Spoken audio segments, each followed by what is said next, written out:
بسم اللہ الرحمن الرحیم أرأيت الذي يكذب بالدين أرأيت الذي يكذب بالدين أرأيت میں دیکھیں یا ساکن سے پہلے حمزہ کے اوپر کیا ہے؟ زبر. اب یہ کیا بنا؟ یائے لین. اب اس حمزہ اور یا ای کو ہم جلدی اور نرمی سے پڑھیں گے، یعنی اس کو کھینچیں گے نہیں. ایتا ایتا اس طرح نہیں کھینچیں گے. أرأيت الذي، اور لام کے اوپر دیکھیں شد ہے، جس حرف پر شد آ جائے اس کو اپنے ما قبل حرف سے ملائیں گے. لام کے اوپر شد ہے اور لام کو ہم تا سے کیا کریں گے؟ ملائیں گے.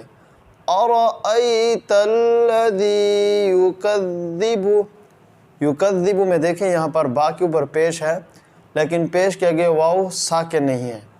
اب یہ کیا ہے؟ پڑی حرکت. اور اگر پیش کیا گیا واو ساکن ہوتا تو پھر کیا بنتا؟ واو مدہ. اب اس با کو ہم نہیں کھینچیں گے. یکذب بالدین، بالدین میں دیکھیں کلمے کے آخر میں نون ہے اور نون متحرک ہے، نون کے نیچے زیر ہے. اب یہاں اگر وقف کریں گے، سٹاپ کریں گے، تو اس متحرک حرف پر ہم عارضی سکون لگائیں گے، عارضی جزم لگائیں گے.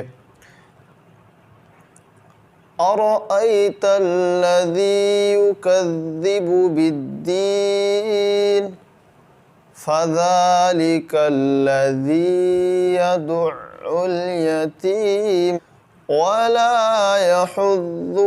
ولا میں دیکھیں یہاں پر زبر کے آگے کیا ہے؟ الف. لام کے اوپر زبر ہے، زبر کے آگے کیا ہے؟ الف. تو یہ کیا بنا؟ الف مدہ. اب اس کو ہم ایک الف کے برابر کھینچیں گے اس لام کو. ولا يحض على طعام المسكين فويل للمصلين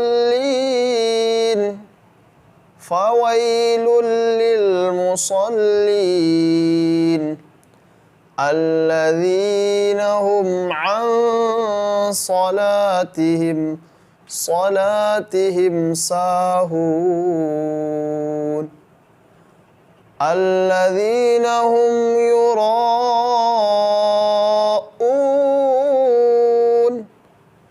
ويمنعون الماعون. أرأيت الذي يكذب بالدين فذلك الذي يدع اليتيم ولا يحض على طعام المسكين فويل للمصلين الذين هم عن صلاتهم ساهون الذين هم يراءون ويمنعون الماعون. بس آج کا ہمارا یہی سبق کافی تھا. ملتے ہیں نیکسٹ ویڈیو میں ایک نئے سبق کے ساتھ. اگر ویڈیو اچھی لگی تو چینل کو ضرور سبسکرائب کر دیں. اللہ حافظ.